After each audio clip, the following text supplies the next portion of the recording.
Assalamualaikum warahmatullahi wabarakatuh.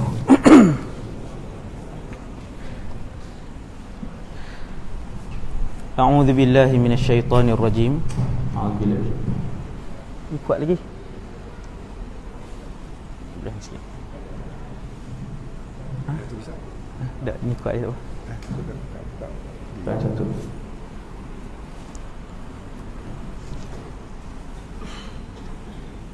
Bismillahirrahmanirrahim.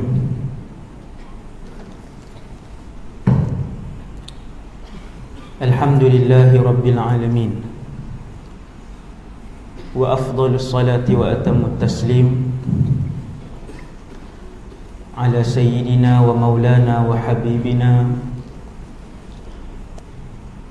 syafi'ina Muhammad ibn Abdillahil Amin wa ala alihi wa ashabihi wa man tabi'ahum bi ihsanin ila yaumiddin.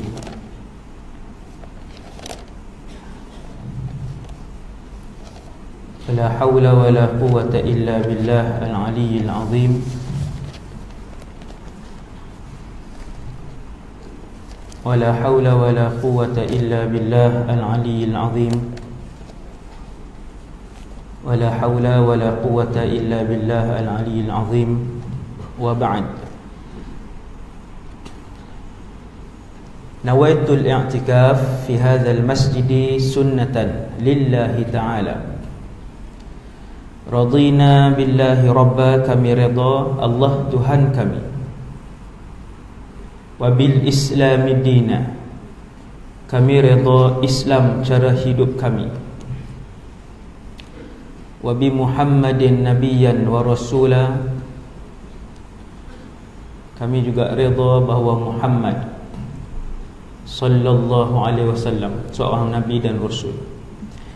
Terima kasih pada pengurusi majlis yang berusaha, tuan kuasa, tuan imam, tuan kuasa, para pegawai, tuan kuasa penganjur, seterusnya ibu-ibu dan ayah-ayah muslimin dan muslimat yang dirahmati Allah Subhanahu wa ta'ala sekalian. Ada satu alam yang menjadi pemisah ataupun perantara kepada alam dunia menuju ke akhirat. Sebab itu namanya barzakh. Barzakh ni perantara. Selepas dunia, saya yang bercakap dan semua kita akan menuju ke alam yang bernama barzakh, sementara menunggu untuk pergi ke alam yang terakhir namanya akhirat. Sebelum masuk ke alam barzakh, tiket yang perlu dibayar ialah kematian.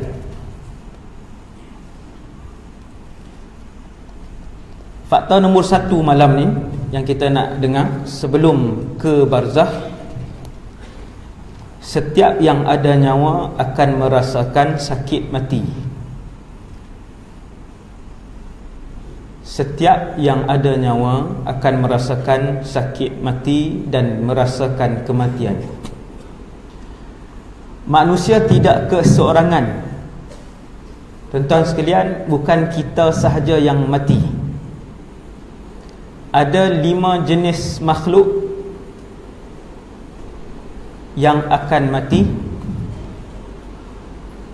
Pertama manusia, yang kedua jin, yang ketiga syaitan. Ni yang ada nyawa ni, syaitan.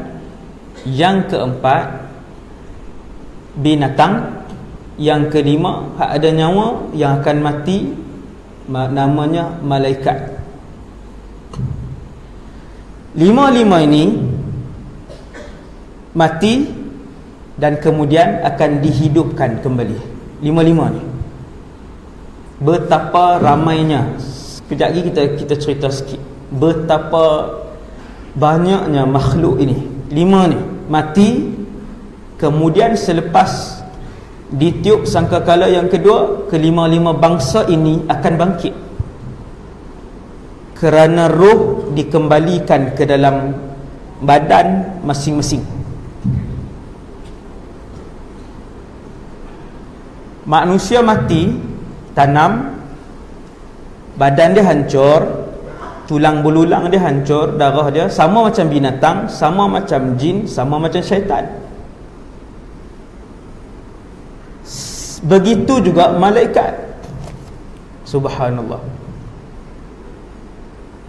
Semua akan rosak binasa kerana Allah sebut dalam Quran, kullu man 'alaiha fan. Semua akan binasa.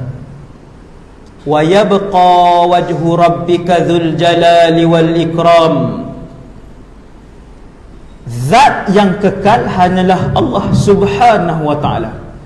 Malaikat musnah, jin musnah, syaitan musnah, binatang musnah, manusia musnah kesemuanya. Subhanallah, kelima-lima makhluk ini akan dihidupkan kembali oleh Allah Subhanahu wa taala selepas ditiupkan sangkakala yang kedua.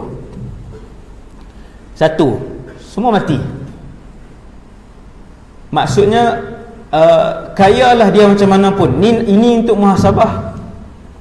Saya muhasabah diri saya, tuan-tuan, ibu-ibu, ayah-ayah, semua kat muhasabah. Apa yang menghalang kematian? Tak ada. Paling kaya tak mati, orang kaya mati. Berapa minggu lepas, saya bawa satu contoh aja. Saya baca surat khabar, tengok, subhanallah,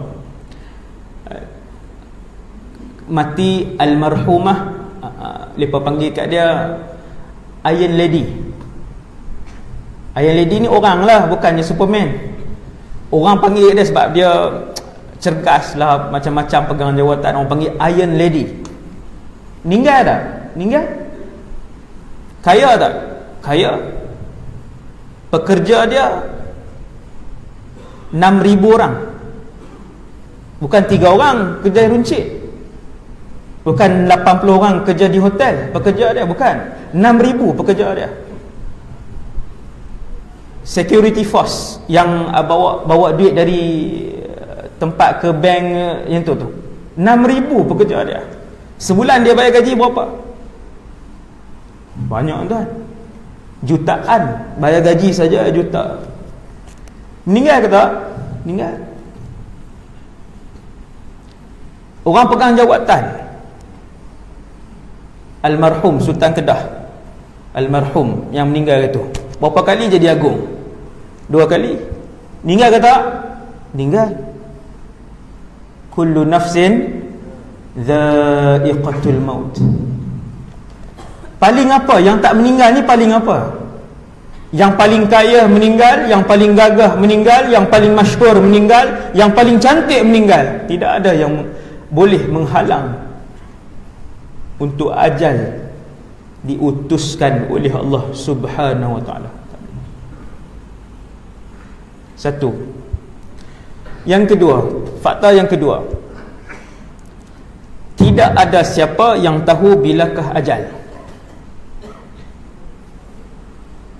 Tu yang tanda, ustaz, yang tanda berpeluh, tanda rasa di pusat, yang tanda macam ada tarik sikit, tanda telinga jatuh. Kalau kematian itu ada tanda tertentu, nescaya MH17 tak ada siapa yang naik. Kan 200 lebih yang mati. Ada yang tahu kan tuan? Tak tahu. Tak payah tengok MH, tuan-tuan tengok jiran, anak-anak kita, ada anak kita, saudara kita, kawan-kawan kita. Lagi 2 hari janji nak pergi ke tempat sekian, dia meninggal 2 hari sebelum sampai ke tempat kejadian.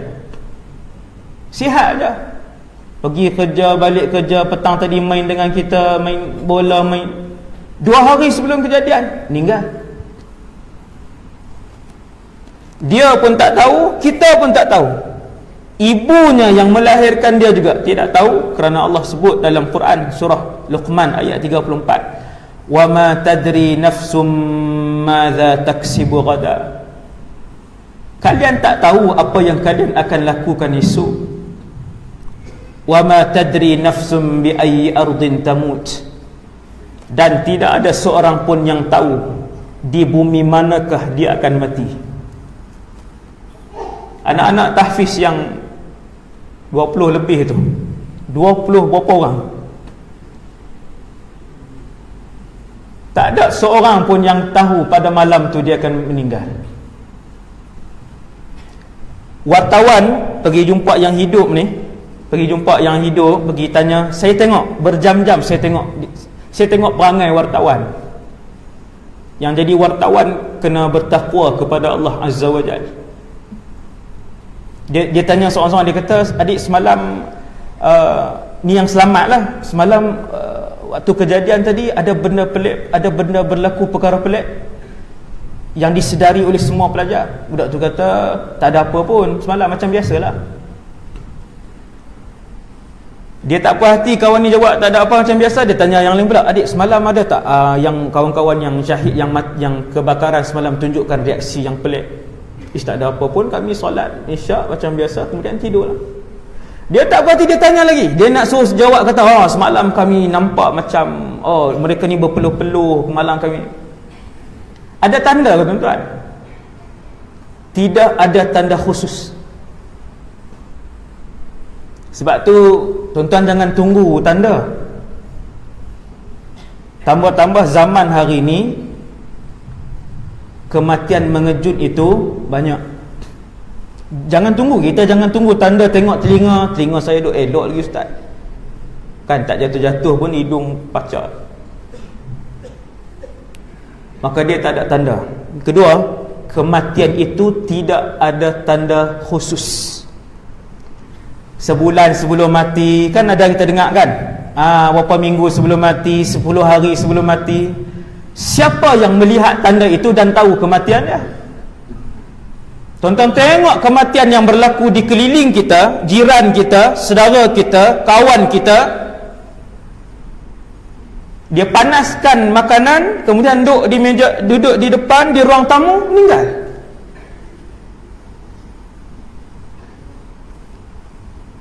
Jadi kita perhati semua jenis kematian, kita tak nampak pun. Yang tanda-tanda yang disebutkan ni berlaku kepada setiap orang, tak nampak. Yang paling tahu kematian ni saya tengok antaranya ialah satu orang yang sakit teruk, yang sakit kanser, kemudian doktor suruh bawa balik. Baru ni pun saya ziarah orang beberapa hari yang lepas, doktor dah tak boleh buat apa, telefon waris boleh datang ambil, bawa balik, 5 hari meninggal.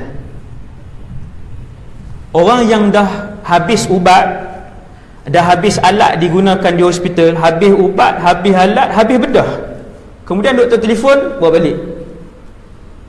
Yang ni bila balik, tuan-tuan, dia menanti hari. Pun saya pernah ziarah seorang yang ada 2 kanser, buang payudara, buang usus besar dan usus kecil dibuang, kosong. Tuan-tuan, kalau buang usus besar dengan usus kecil, nak hidup berapa hari? Makan nak ke mana? Jadi tebuk di sini, di tepi ni tebuk, makan terus keluar, kan terus keluar. Yang ni antara orang yang Allah sayang, dia tahu hidupnya berbaki hanya beberapa minggu. Dalam beberapa minggu itulah dia gunakan untuk bertaubat kepada Allah Subhanahu Wa Taala. Sungguh-sungguh kita ziarah pagi dia menangis, kita ziarah petang dia menangis, kita datang malam dia mengalirkan air mata kembali kepada Allah Subhanahu Wa Taala. Alhamdulillah. Nombor 2 saya tengok dalam hidup saya,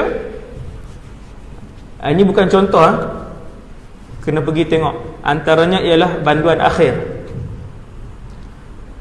Orang Islam yang dijatuhkan hukuman, dia buat jenayah, jatuhkan hukuman gantung sampai mati.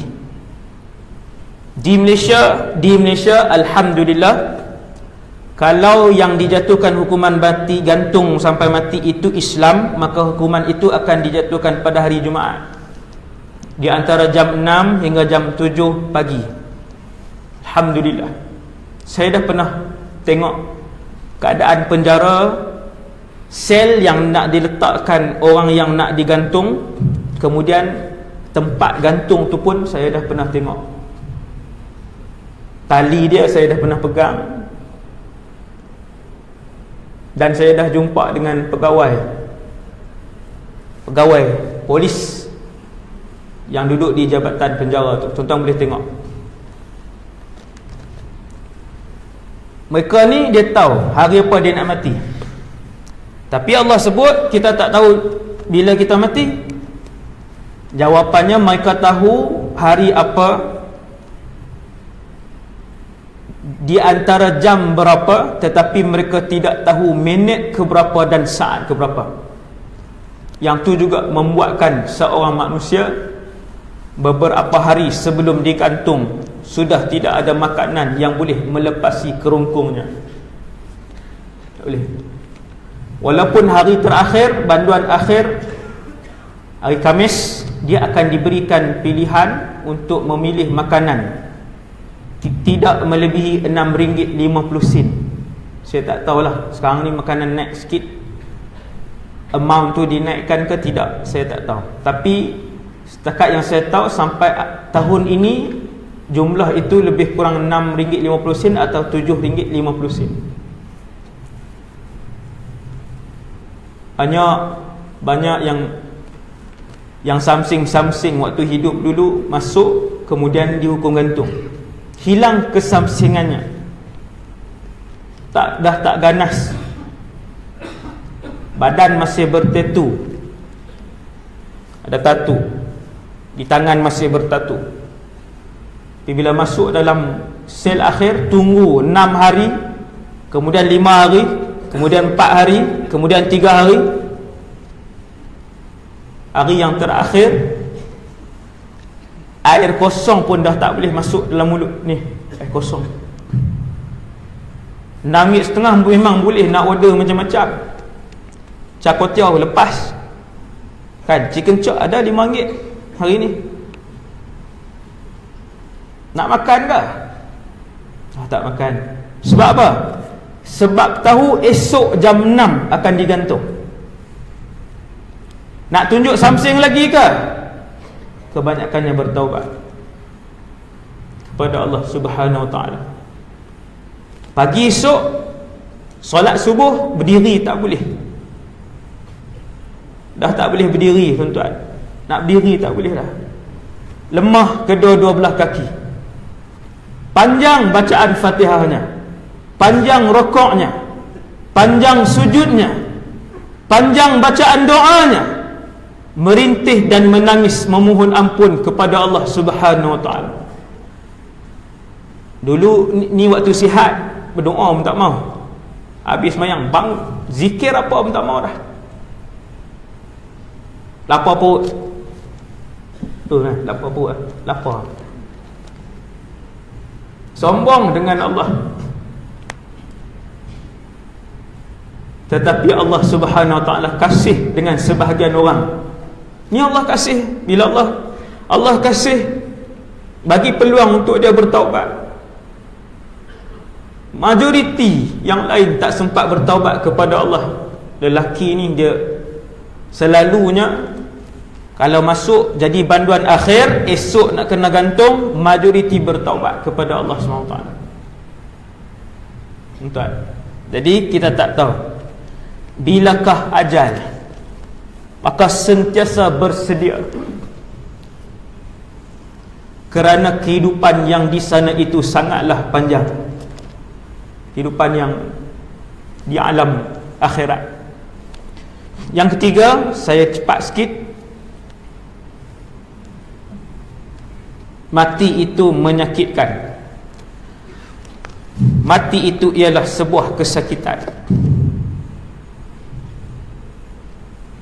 Mati.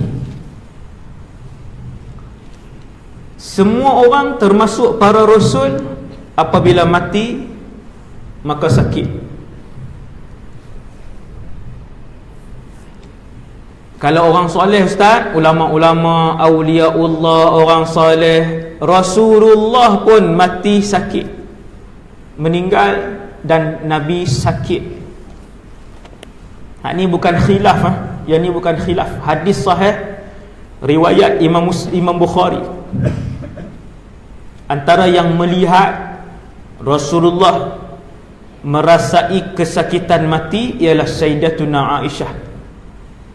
Sehingga Sayyidatuna Aisyah sebut dalam satu hadis riwayat Al-Imam Tirmizi, aku tidak pernah lagi mengharapkan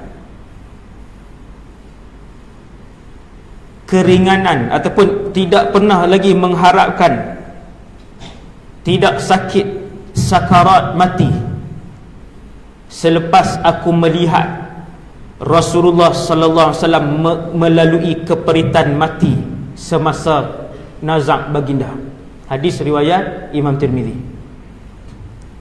Rasulullah, kalau Nabi rasa sakit kematian, kita Allahu Rabbi, kalla idza balagatit taraqiya wa qila man raq. Ayat tu orang ngaji tajwid dia reti lah. Itu ayat mati tu. Wa dhanna annahu al-firaq. Ayat ni cerita ketika mana satu orang dicabutkan nyawanya, qila man raq, maka orang pun pekat. Yang ada di keliling semua pakat bertanya, siapa yang nak ubati dia? Man raq, siapa yang nak rawat orang sakit ni? Siapa yang nak ubatkan dia, nak kembalikan nyawanya? Wa dhanna annahu al-firaq, kata Allah di dalam ayat itu, apabila seseorang direntap dan ditarik keluar ruh daripada jasadnya, ketika itu dia yakin inilah kematian. Kenapa tuan-tuan? Kenapa satu orang bila tarik nyawa, malaikat tarik, saat pertama nyawa dia ditarik keluar, dia tahu itulah kematian? Jawapan dia, kata para ulama, kerana sakit mati yang dia rasa ketika itu, jumlah kesakitan itu tidak pernah dirasakan oleh sesiapa sahaja di dalam alam ini. Tak ada makhluk pernah rasa. Yang sakit melahirkan anak, yang sakit kanser, yang sakit kepala, yang sakit gigi, yang sakit kakinya terputus, apa jua jenis kesakitan, apabila kalian merasakan kesakitan sakaratul maut, maka kalian akan tahu itulah kematian. Dhanna annahu al-firaq bermaksud dia yakin ini kematian. Sebab dia tahu kematian itu benda yang sakit, dan sakit itu tak pernah dirasakan sepanjang dan seumur hidupnya. Maka yang diajar ialah doa, Allahumma hawwin alaina fi sakaratil maut. Ya Allah, ringankanlah sakit sakarat kami. Hilangkan sakit sakarat? Tak ada. Hilangkan sakarat? Tiada. Kurangkan sakarat? InsyaAllah. Cuma di dalam alam ini ada satu kelompok yang tidak merasakan sakit mati. Mereka ialah syuhada. Berperang di jalan Allah, mempertahankan agama Islam, berperang dengan musuh di medan peperangan. Yang ni Allah kecualikan daripada sakit mati. Subhanallah.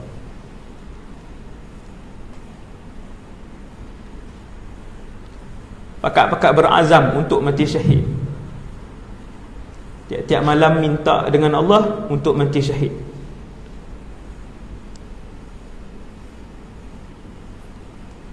dapat pahala mati syahid pun dah besar rahmat. Nabi kata sesiapa yang berazam dan sentiasa memohon kepada Tuhannya untuk mati dalam keadaan syahid, maka dia diberikan pahala mati syahid. Wa in mata ala firashih, walaupun dia mati di atas katilnya. Orang lelaki boleh minta, orang perempuan pun boleh minta. Allah cek dia punya hati, permintaannya ikhlas, permintaannya jujur, azamnya untuk mati syahid tinggi. Allah Subhanahu wa taala bangkitkan dia di mahsyar dengan kumpulan syuhada. Subhanallah.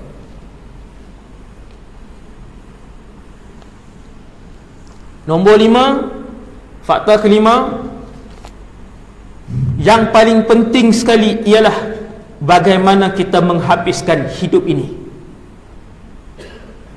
Tuan-tuan, yang paling penting sekali ending.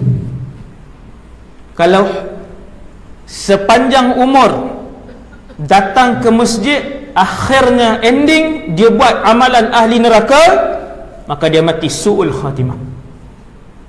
Habis tuan. Su'ul khatimah habislah yang sebelum tu. Ini ada hadis riwayat Imam Muslim, hadis sahih. Seseorang yang melakukan amal soleh seperti amal penghuni syurga dalam masa yang cukup lama, 50 tahun sembahyang tak tinggal sampai umur 60 lebih. Subhanallah. Ini Nabi pesan, jaga-jaga, jangan berasa hebat. Orang yang boleh sembahyang 5 waktu tak tinggal, yang boleh sedekah banyak, yang boleh selalu puasa sunat, yang selalu baca Quran, jaga-jaga jangan takabur, jaga-jaga jangan bongkak dengan amalannya, jaga-jaga jangan pandang hina orang lain, jaga-jaga jangan buruk sangka dengan orang lain. Karena Nabi kata, ada satu orang melakukan amal soleh dalam masa yang lama, tetapi kemudian mengakhiri amalan itu dengan amal penghuni neraka. Su'ul khatimah. Inna lillahi wa inna ilaihi raji'un. Sebab tu Nabi ajar, Allahumma khtim lana bihusnil khatimah. Allahumma khtim lana bihusnil khatimah. Tuan-tuan, ada satu orang lelaki bunuh 100 orang. Semua orang tahu cerita ni. Saya sebut seminit je, insya-Allah. Seorang laki-laki membunuh 100 orang. Dosa yang dia buat. Tuan-tuan, dalam masjid ni tak seorang pun tak ada yang bunuh 10 orang. Insya-Allah. Dia membunuh 100 orang. Pada hari dia membunuh 100 orang itu, Allah gerakkan hati dia. Dia rasa nak bertaubat. Banyaknya dosa aku buat, banyaknya salah dengan orang lain. Subhanallah. Jumpa dengan satu tuan guru, dia jumpa 2 orang. Tuan guru yang kedua tu, tuan guru tu kata, Allah tidak menghalang sebanyak manapun dosa yang kamu lakukan untuk diberikan taubat kepada kamu. Dia balik, kemas barang, nak pindah ke kampung orang soleh. Sebab kampung yang dia duduk tu ramai penagih dadah. Contoh saya buat, tapi hadis sebut begitu, kampung tu banyak maksiat. Kan banyak tuan-tuan, di mana-mana tempat pun ada satu tempat ni banyak maksiat, penduduk dia majoriti sekian-sekian. Maka dia pun balik, kemas barang, keluar. Belum pernah solat walau 1 rakaat, tetapi keluar daripada kampung dia yang penuh dengan orang-orang yang melakukan maksiat, menuju kepada satu kampung yang ramai orang saleh, banyak majlis ilmu, masjidnya aktif. Dia pun keluar. Di tengah perjalanan datang malakul maut. Rupanya hari itu ajalnya. Bila datang malaikat maut tengah-tengah jalan, malaikat maut pun cabut nyawanya. Sepatutnya hanya satu kumpulan malaikat yang sambut roh itu. Sekejap lagi kita cerita. Akan tetapi pada hari kematian lelaki ini datang dua kumpulan. Satunya kumpulan malaikat maut, yang keduanya kumpulan malaikat azab. Ramai datang. Berkata kumpulan malaikat rahmat, wahai malakul maut, serahkan ruh itu kepada kami. Ja'a taiban muqbilan ilallah biqalbihi ilallah. Dia dalam perjalanan membawa hatinya yang bersih untuk bertaubat kepada Allah Subhanahu wa ta'ala. Kata malaikat rahmat, wahai malakul maut, kata malaikat azab, serahkan ruhnya kepada kami. Innahu lam ya'mal khairan qat. Dia belum pernah melakukan walaupun satu kebaikan. Bagi kami yang ambil ruh dia, kata malaikat azab. Tengok tuan-tuan, ending paling penting, tambahan pula dengan zaman fitnah ini. Satu hari seorang pada zaman fitnah ini boleh melakukan dosa besar hingga mencecah ribuan dosa besar satu hari. Share video fitnah orang, share. 1000 orang tengok bila dia share fitnah. 1000 dosa besar kamu tanggung dalam masa satu hari. Petang tu mati. Pagi share dosa besar, petang mati. Hasbunallah wa ni'mal wakil. Ini kemuncak zaman fitnah. Ini kemuncak zaman fitnah. Sehari manusia boleh buat berbelas ribu dosa besar.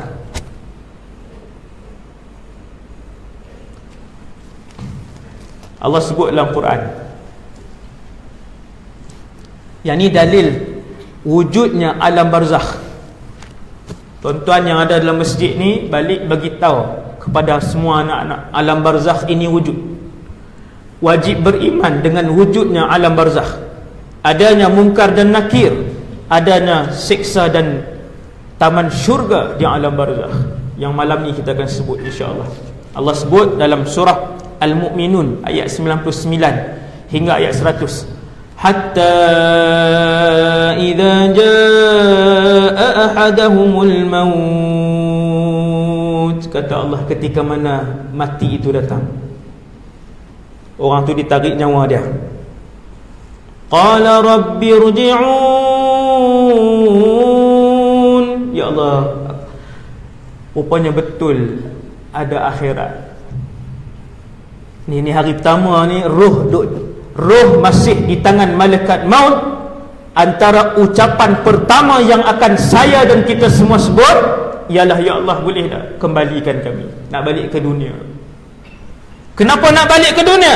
Sebab dah percaya bahawa solat itu wajib, syurga itu benar, neraka itu benar, malakul maut itu benar, roh itu keluar itu benar, barzakh itu benar. Ya Allah, kembalikan kami nak buat ibadah. Baru nak balik buat ibadah. Kalla innaha kalimatun huwa qailuha. Malaikat kata tidak, tak boleh. Itu hanya singgah percakapan, kata malaikat. Wa min waraihim barzakh. Nampak tuan? Balik tengok Quran surah Al-Mu'minun ayat 99 hingga ayat 100. Malaikat pun bagi tahu kat dia, sekejap lagi kamu akan masuk ke barzakh. Ila yaumi yub'atsun. Tunggu di barzakh sampai kiamat. Saya akan dengar, tuan-tuan akan dengar ayat ini. Ini dalil barzakh. Adapun dalil hadis sangat banyak, kita akan tengok nanti. Tuan-tuan yang dirahmati Allah, hari ketika roh keluar, ini tajuk kedua.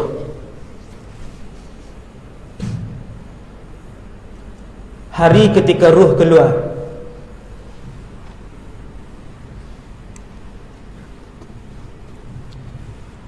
Ini badan kita. Botol ni kepala kan.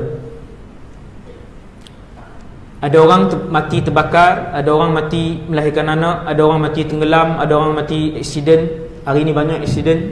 Tapi majoriti meninggal di mana tuan? Di atas katil. Yang tu majoriti.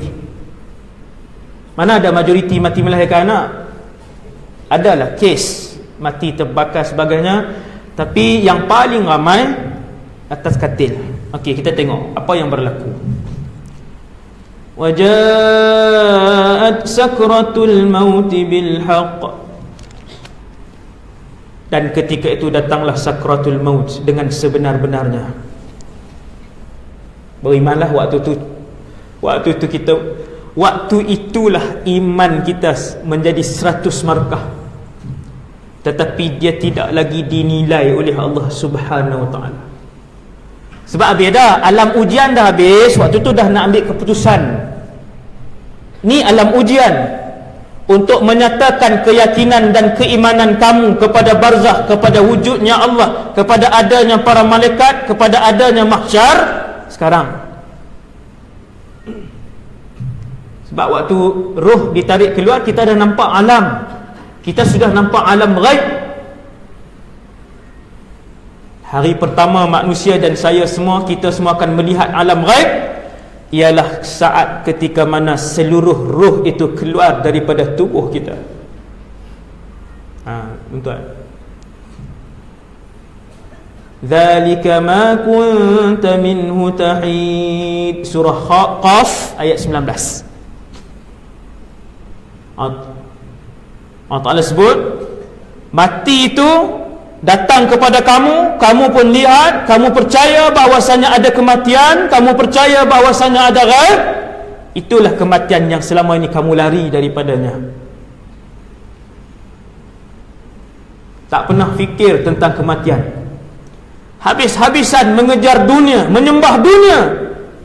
Orang sebut mati, dia marah. Orang sebut mati, dia benci. Orang sebut mati, dia hina, dia takut. Allah Ta'ala sebut dzalika ma kunta minhu tahid. Itulah yang kalian berlari-lari dan mengelak-ngelak selama ini. Qul yatawaffakum malakul maut alladhi wukila bikum. Siapa yang datang? Malakul maut. Tuan-tuan buka surah As-Sajdah ayat 11. Ni yang saya duk sebut ni kan. Yang mana yang bawa pen, tulis balik, tengok, renung lama-lama. Allahu Akbar. Ini ayat ni. Yang ni ayat sekian. Surah Sajadah ayat 11. Allah bagi tahu siapa yang akan datang menarik keluar. Kepakaran siapa? Tidak ada malaikat yang boleh lakukan kecuali seorang, namanya Malakul Maut. Tuan-tuan bayang tengok sebanyak-banyak makhluk yang ada di atas muka bumi Allah ini. Tuan-tuan, binatang saja berapa bilion binatang. Lembu saja berapa bilion lembu sahaja. Semua tu malaikat maut yang tarik nyawa. Sampailah malaikat Israfil tiup sangkakala yang pertama, ke semua para malaikat itu mati. Maka malaikat mautlah yang akan cabut nyawa sekalian malaikat, sekalian jin, sekalian syaitan, sekalian binatang serentak. Hebat. Sebab tu ketua malaikat ada 4, salah seorangnya Malakul Maut. Bila dah habis semua makhluk yang bernyawa, Allah pun tanya kepada Malakul Maut, wahai Malakul Maut, man baqi? Siapa yang kekal? Siapa yang masih ada maksudnya? Malaikat Maut kata, ana Israfil, Mikail, Jibrail. Ya Malakul Maut, cabut nyawa yang lain. Subhanallah. Malakul Maut pun pergi ke Malaikat Israfil.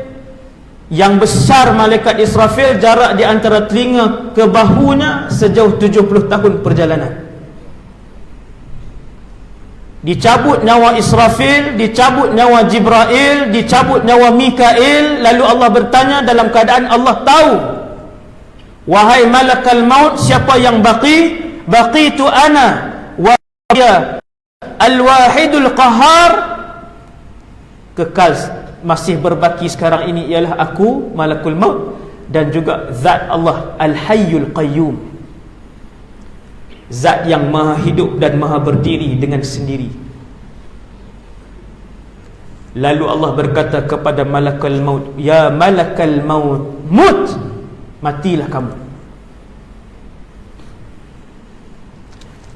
lalu tidak berbaki di atas alam ini seorang pun yang mempunyai nyawa. Lalu Allah bertanya, limanil mulkul yawm, wahai sekalian raja-raja, penguasa, presiden, pentadbir negara, siapa yang berkuasa pada hari ini? Sila bangkit jawab yang memegang kuasa dan pemerintahan puluhan tahun, ratusan tahun. Semua makhluk dan semua mati. Lillahil wahidil qahar. Kerajaan dan kekuasaan hari ini milik mutlak Allah yang Maha Esa lagi Maha Perkasa.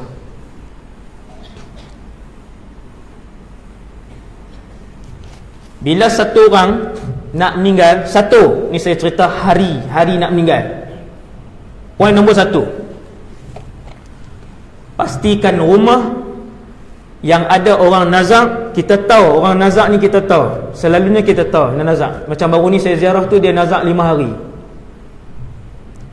Apabila seseorang itu nazak, maka pastikan keadaan di dalam rumah itu keadaannya tenang, senyap, sunyi.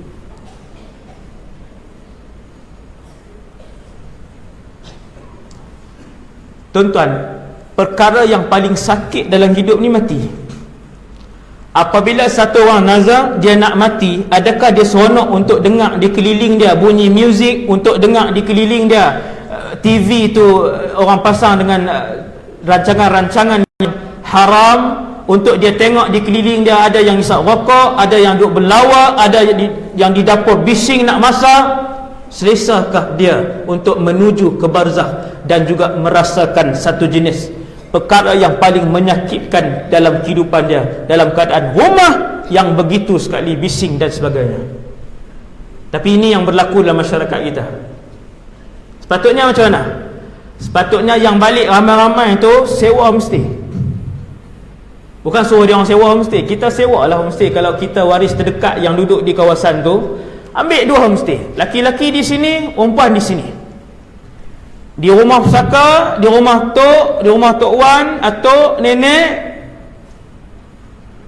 kita dalam keadaan nazak, ayah dalam keadaan nazak, abang kamu nazak, di rumah hanya ada bacaan Quran. Tenang je. Tuan-tuan, kita sakit gigi, anak kita main bising di luar, marah tak? Marah. Baru sakit gigi. Kalau sakit mati, kita duk tanggung nazak sakarat berhari-hari sakit. Yang di luar isap rokok, bergelak ketawa, yang di luar tak tutup aurat, yang tengok TV, yang pasang lagu. Nah, nenek duk sakit. Yang ni yang berlaku. Benda ni ada asas, tuan-tuan. Sahabat sendiri berpesan kepada anaknya, anak-anak mereka, sahabat. Antaranya Sayyidina Amr bin Al-As radhiyallahu anhu, dia pesan supaya suasana itu tenang. Ada bacaan Quran saja, bacaan Quran, ada yang zikir, ada yang doa. Dekat betul-betul dengan nazar, bisikkan la ilaha illallah. Sebab dekat dengan akhir hayat, syaitan masih lagi datang. Syaitan masih lagi datang. Dia datang berupa hanya orang yang nazak tu saja yang tengok, yang duk sakit dia tengok. Datang dengan rupa yang elok, dia akan sebut, wahai fulan, berpindahlah kamu ke agama Nasrani kerana itulah agama yang paling benar. Dia main rupa elok aja. Bahkan kata para ulama, dia datang dengan rupa orang yang paling kita percaya sekali. Kita rapat dengan tok guru sekian-sekian, dia main dengan rupa tok guru tu.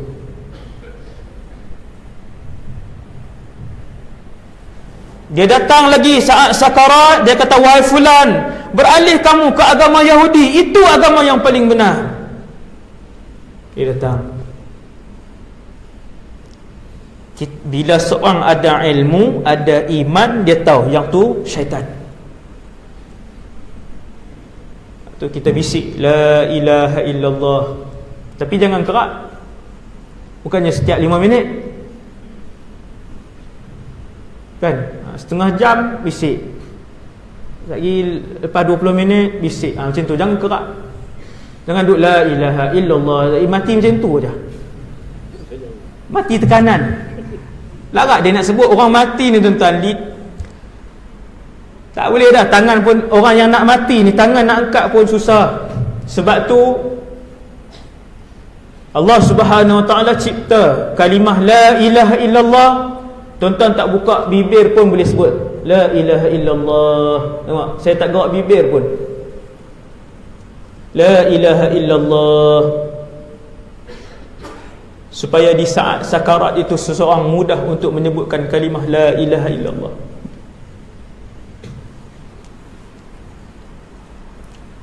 Yang dihantar oleh Allah, yatawaffakum malakul maut.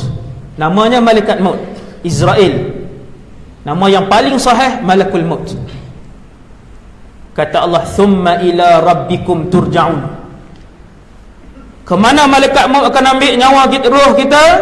Semua orang kembali kepada Allah Subhanahu Wa Taala. Siapa pun dia, mau ataupun enggan dia, Islam ataupun kafir dia, inna lillah wa inna ilaihi raji'un, mesti kembali kepada Allah. Kemudian tuan-tuan,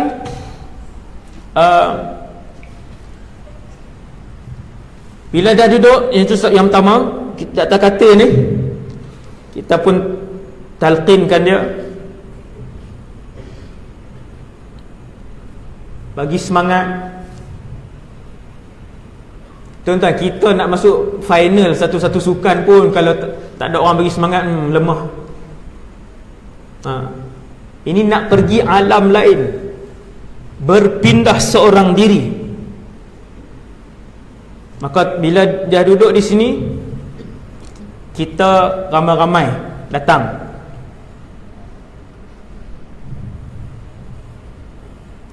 Tapi janganlah bilik itu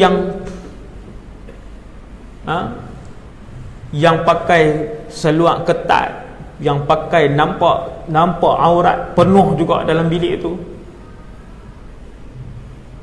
Nak tarik malaikat rahmat, nak tarik rahmat banyak, pastikan tidak ada kemungkaran di dalam rumah itu. Ingat tuan. Masuk dengan yang tak pakai tudung, ada 8 orang duduk dalam bilik itu, depa ni lah yang duduk di situ apa semua. Malaikat nak turun rahmat waktu tu dengan keadaan macam tu. Jangan ada kemungkaran ketika tu. Maksud bukan ketika tu saja. Tu yang pakai sarung tudung waktu tu je tu. Kan? Keluar buka balik. Bukan begitu, tuan-tuan. Cumanya sangat bagus waktu tu pastikan suasananya suasana iman. Okey. Apabila satu orang jenazah, maka malaikat maut akan turun berserta dengan pasukannya. Malaikat maut akan berada di kawasan kepalanya, di sini, di sini. Tapi dimensi lain, alam lain. Kemudian malaikat maut pun tarik nyawa dia. Saya ceritakan kepada tuan-tuan perjalanan ruh yang soleh. Macam mana dia punya laluan dia sedikit berbeza. Kata Rasulullah sallallahu alaihi wasallam, apabila malakul maut mengambil nyawa orang soleh, maka roh itu akan mengalir keluar dengan mudah seperti mana air yang mengalir keluar daripada bekasnya. Ini air, tuan-tuan tuang, mudah jadi keluar. Begitulah mudahnya roh orang saleh, orang yang mati dalam keadaan husnul khatimah, rohnya mengalir laju. Kerana apa? Kerana roh orang-orang saleh sudah lama merindukan akhirat. Roh orang-orang saleh sudah lama membenci dunia. Roh orang-orang saleh sudah lama merindui Allah dan Rasulnya. Sebab tu bila roh dia nak keluar, dia begitu tergesa-gesa, dia begitu suka untuk keluar dan meninggalkan dunia yang penuh dengan fitnah ni. Memang dia suka. Tepuk dada, tanya iman masing-masing. Siapa yang suka untuk hidup terus di dunia ini, dan siapa yang suka untuk kembali kepada Allah, berjumpa dengan para rasul, berjumpa dengan para syuhada, berjumpa dengan bakal-bakal ahli syurga yang lain. Setiap iman kita boleh jawab. Ada orang dia sebut dalam diri dia, kalau boleh hidup terus pun tak apa di sini, di dunia ni, hidup terus, bercita-cita untuk kekal di dunia. Inna lillahi wa inna ilaihi raji'un. Musibah. Bila malaikat pun cabut nak cari nyawa dia, maka ditarik nyawanya dengan mudah.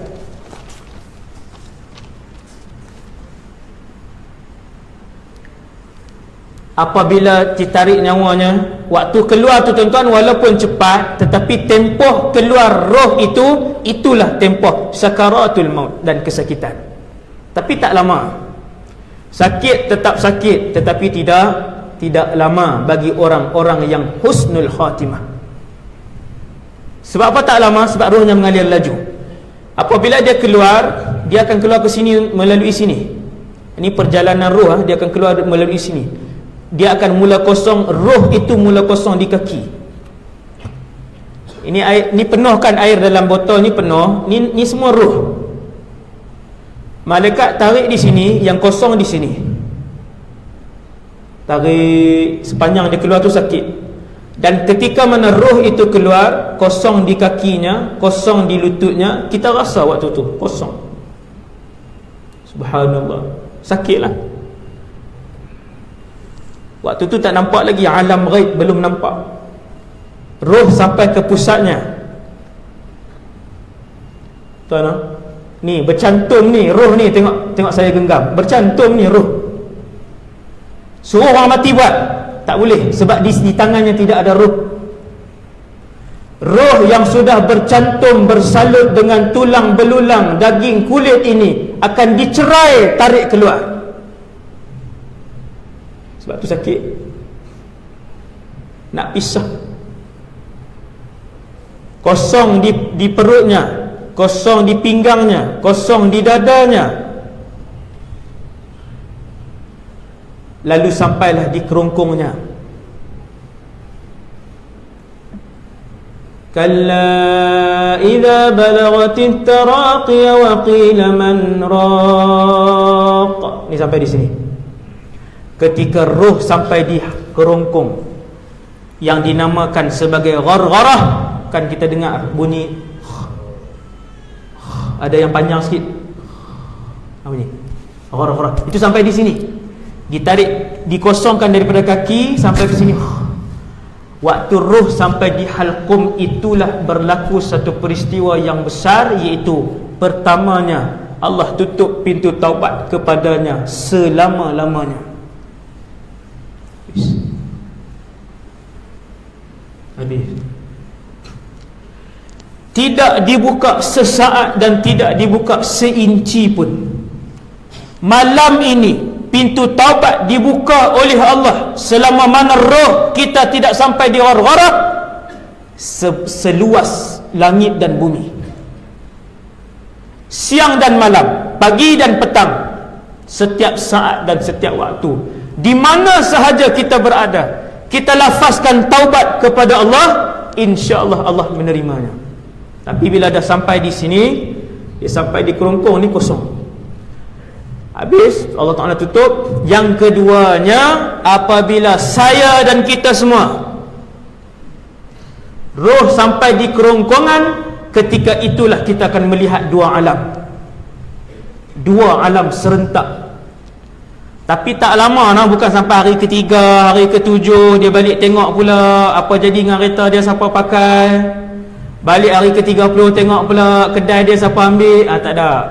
Yang betul, yang sahih, roh itu hanya akan melihat dua alam ketika mana roh sampai di halqum. Ada pendapat kata sampailah dia habis dimandikan dan habis dikafankan. Dia tengok, dia masih melihat dua alam. Sampai dekat tu je. Ramadan lagi lah tak balik. Ramadan yang kita kata roh balik tak ada. Yang sahihnya, Yang sahihnya pada hari kematian itu saja. Ada para ulama sebut pendapat pertama, dia melihat dua alam sampailah rohnya di tangan malakul maut, dan pendapat yang kedua sampailah tubuhnya sedang dimandikan, tubuhnya sedang dikafankan. Itu pendapat yang kedua. Dia tengok alam ni, dia tengok alam sana. Sabda Nabi sallallahu alaihi wasallam dalam satu hadis yang sangat panjang. Panjang hadis ni. Nabi kata apabila roh itu sampai di kerongkongan ni, ketika itulah kamu akan melihat wajah malakul maut.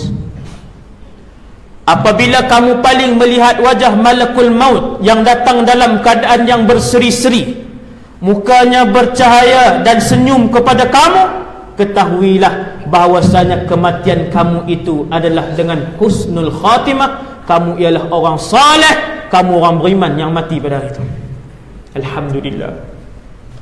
Alhamdulillah. Tuan-tuan, disitulah bermulanya rehat kita, insya-Allah. Bukan di alam ni.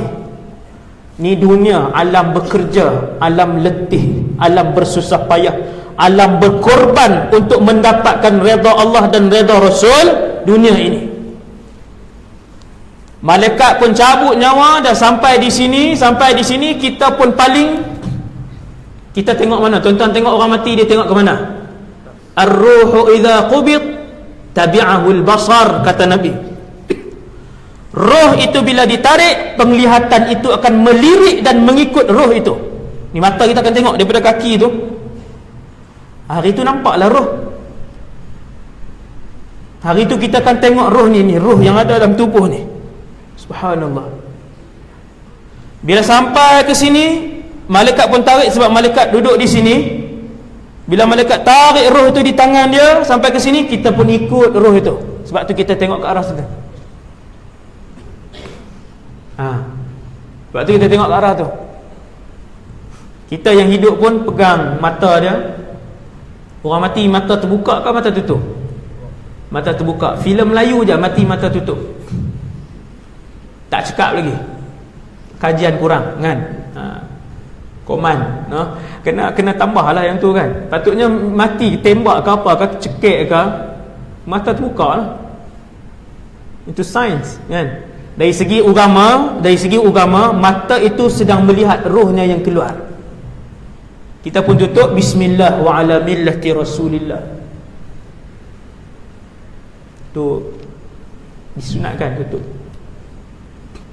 Dia pun tengok, alhamdulillah, melihat wajah malakul maut yang berseri-seri. Siapa di belakang malakul maut? Kalau mati husnul khatimah, kumpulan malaikat rahmat. Nabi kata kumpulan malaikat rahmat datang seperti mana di wajah mereka ada matahari. Ka'anna wujuhahumus syams. Maksudnya bersinar. Semua datang dengan elok.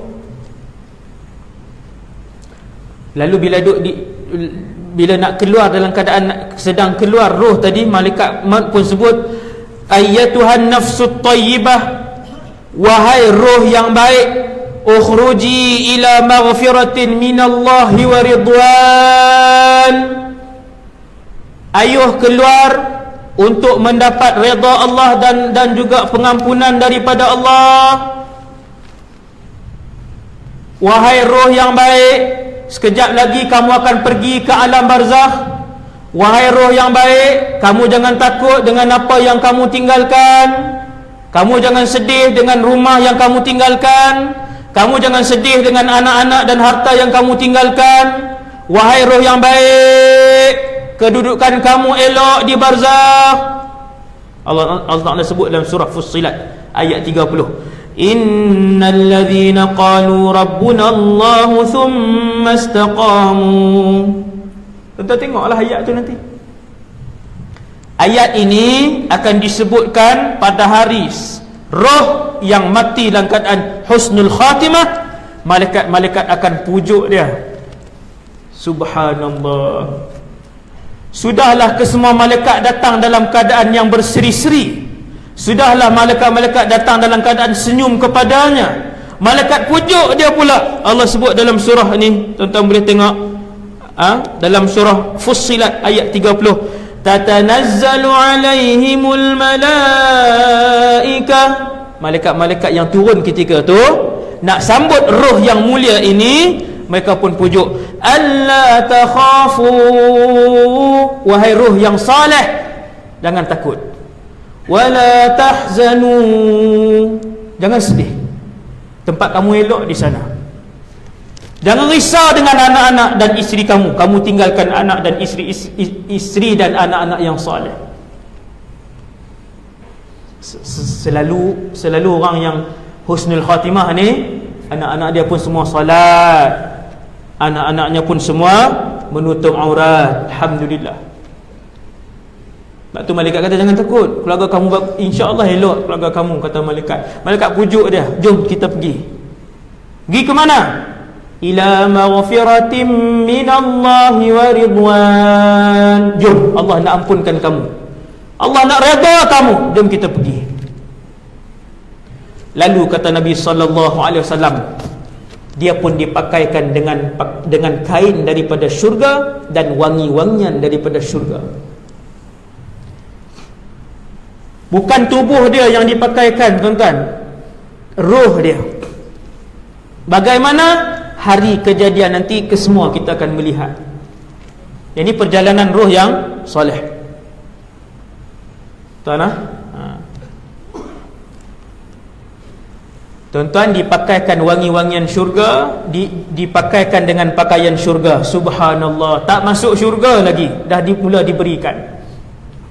Subhanallah, syurga jauh lagi, lambat lagi, belum mahsyar lagi, baru barzakh.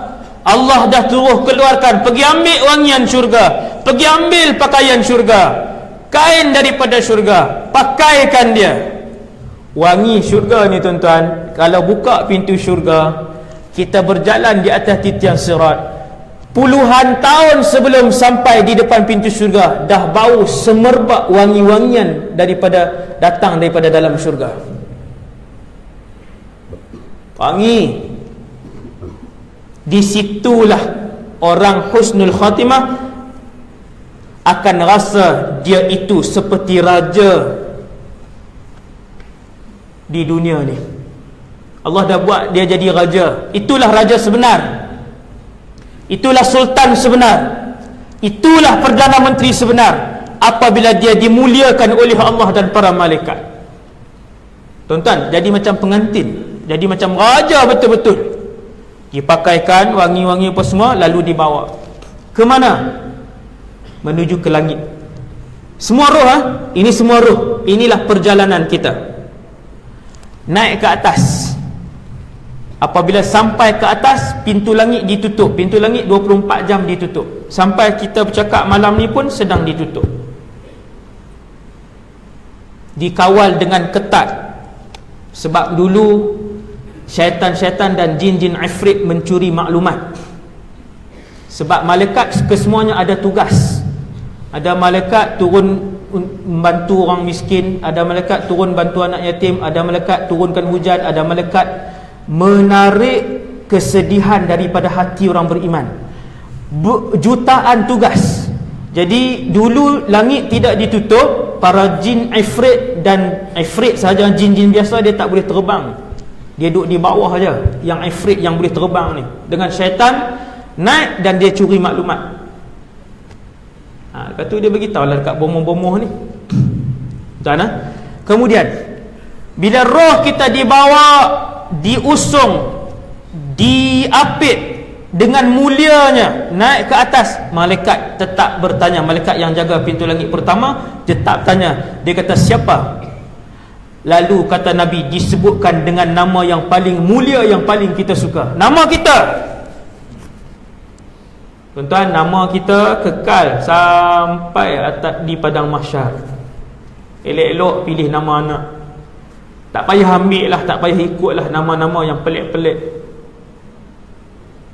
Letaklah nama ketua-ketua syurga.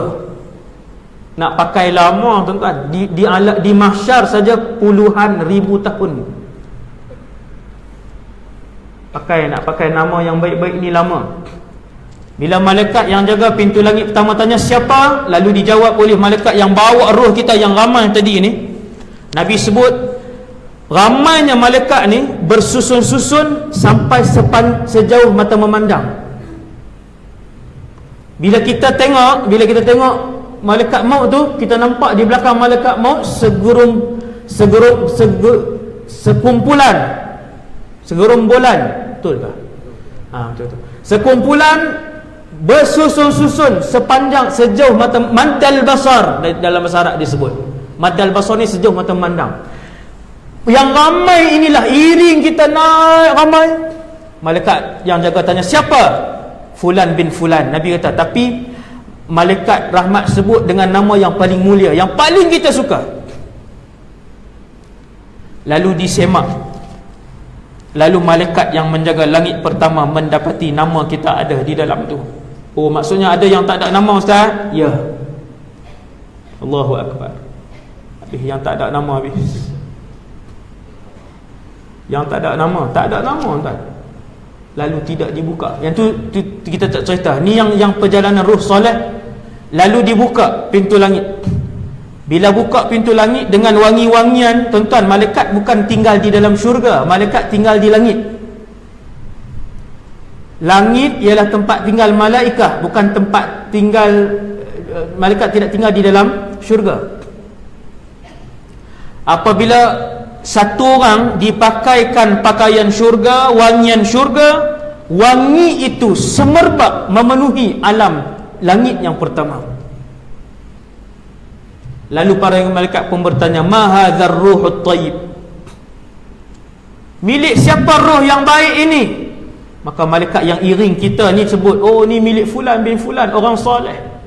Lalu naiklah ke langit yang kedua, ke langit yang ketiga, semua berkunci, lalu dibuka sampailah ke langit yang ketujuh.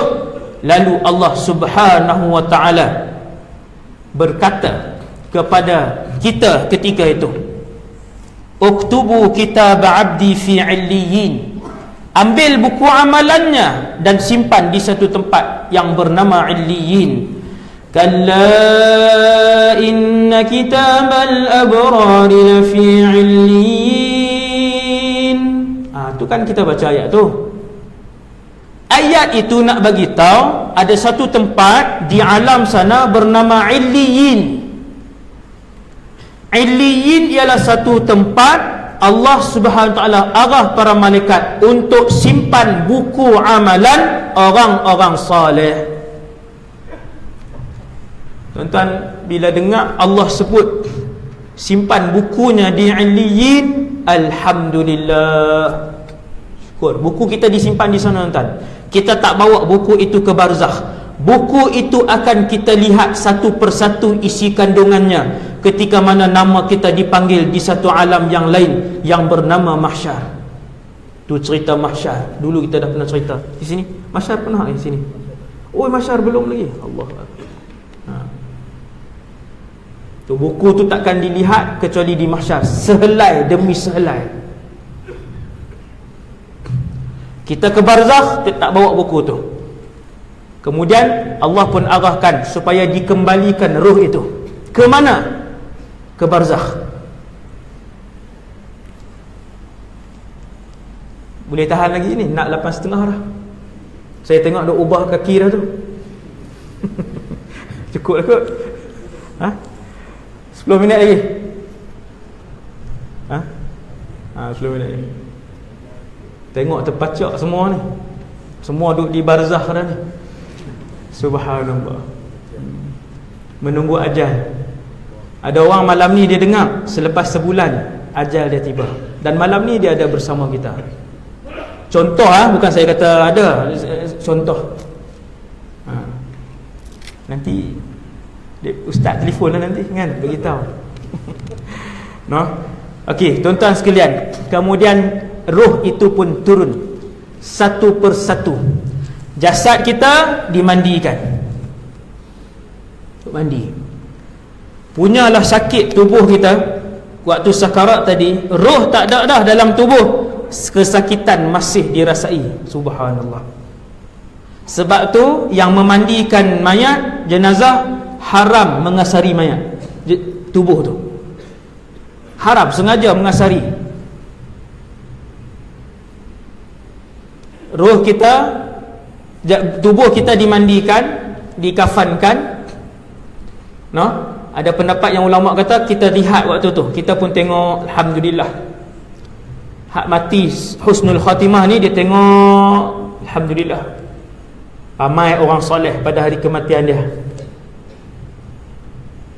Tuan-tuan, lalu roh itu pun turun satu langit ke satu langit ke satu langit menuju ke barzakh. Wallahu a'lam di mana barzakh itu. Okey. Orang pun angkat jenazah kita, solat, disolatkan, kemudian dibawa ke perkuburan, kemudian ditanam, disimpan, ditanam. Habis ratakan tanah. Bila suasana mungkar dan nakir akan turun ke sana? Jawapannya dalam satu hadis disebutkan, hadis juga daripada Amr bin al-As, dia riwayatkan bahawasanya apabila seseorang itu dikebumikan, maka hendaklah kalian tunggu di kuburnya dengan membacakan sesuatu dan berdoa kepadanya, berdoa kepada Allah supaya diampunkan si fulan yang telah dikebumikan, yang mati pada hari itu. Selama mana?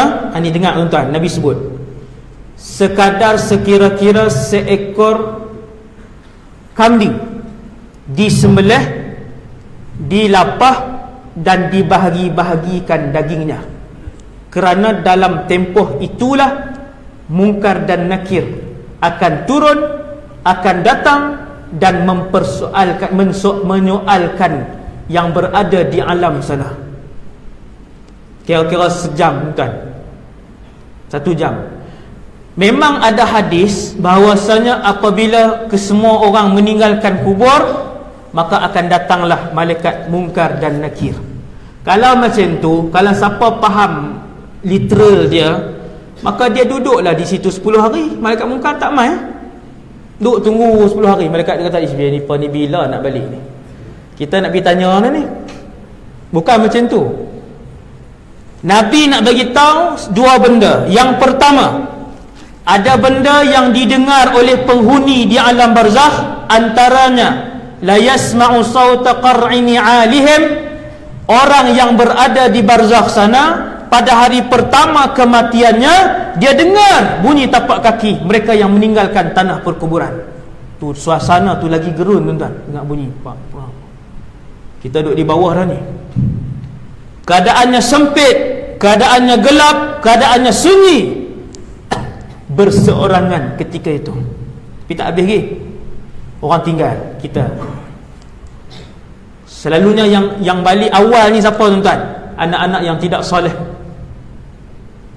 10 minitnya main tengok-tengok, okey habis dah, kambus siap dah, okey dah kambus, jom. Perut pun dah, kita singgah kedai tom yam ni.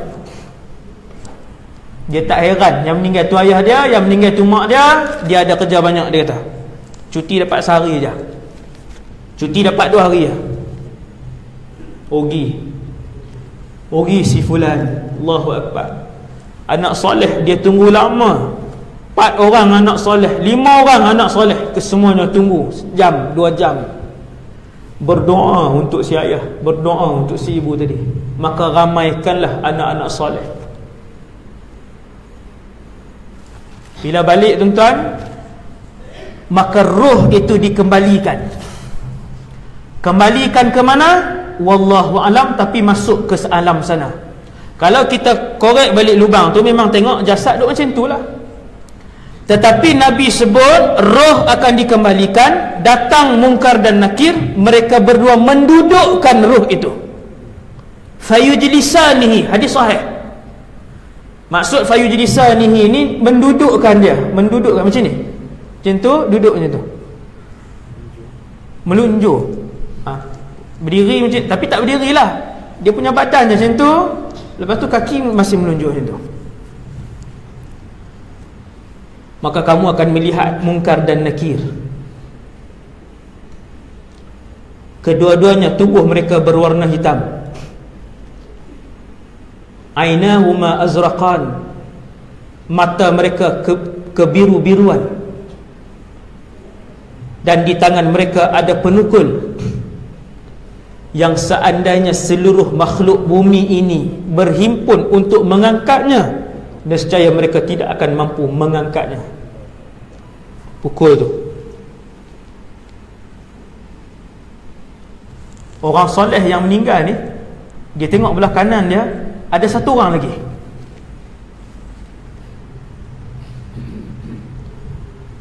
Bila dia tengok di kanan dia ada satu orang lagi, dia pun bertanya,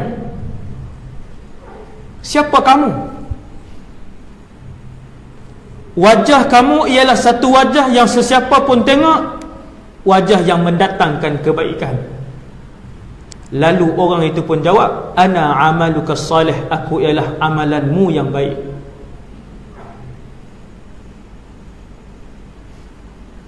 Janganlah kamu takut ketika datang sebentar lagi dua orang malaikat. Amalan ni yang nak ajak kita. Amalan inilah sebenarnya yang akan menjawab. Bila malaikat datang, antara perkara yang paling menakutkan setiap manusia apabila datangnya Munkar dan Nakir, bertanyakan kepadanya, man rabbuka, siapa Tuhan kamu? Lalu amalan dia kata jawab, Rabbi Allah. Dia pun jawab, Rabbi Allah, Tuhan aku Allah. Madinuka, apa agama kamu? Jawab, diniyal Islam. Soalan ni soalan bocor. Semua orang tahu soalan ni, tapi tak semua orang akan jawab. Kerana yang jawab ketika itu bukanlah lisan ini, bukanlah dengan hanya semata-mata lidah ini, tetapi yang akan jawab ketika itu ialah iman dan amal soleh kita. Tuan yang dirahmati Allah, dia pun jawab. Selesai soalan pertama, selesai soalan kedua, selesai soalan ketiga, akhirnya selesailah keadaan dia. Lalu dipindahkan ke satu tempat yang bernama Raudatan min Riyadil Jannah, pergi taman syurga. Lalu kata para malaikat, kuburnya diluaskan sebanyak sekian. Lalu luaslah kuburnya. Tak sama tiap-tiap orang. Lagi soleh, lagi mulia, lagi tinggi iman dia, lagi luas alam kubur dia. Kan tetapi dia akan berjumpa dengan orang-orang yang lain. Subhanallah. Rupanya alam barzakh ini bukan kita keseorangan. Alam barzakh ini satu alam yang indah, yang cantik, yang luas. Ada roh-roh yang lain, roh-roh yang baik yang lain. Ini hadis ni tuan. Lalu datanglah roh-roh yang telah lama berada di taman syurga itu. Bukan belum syurga, taman syurga.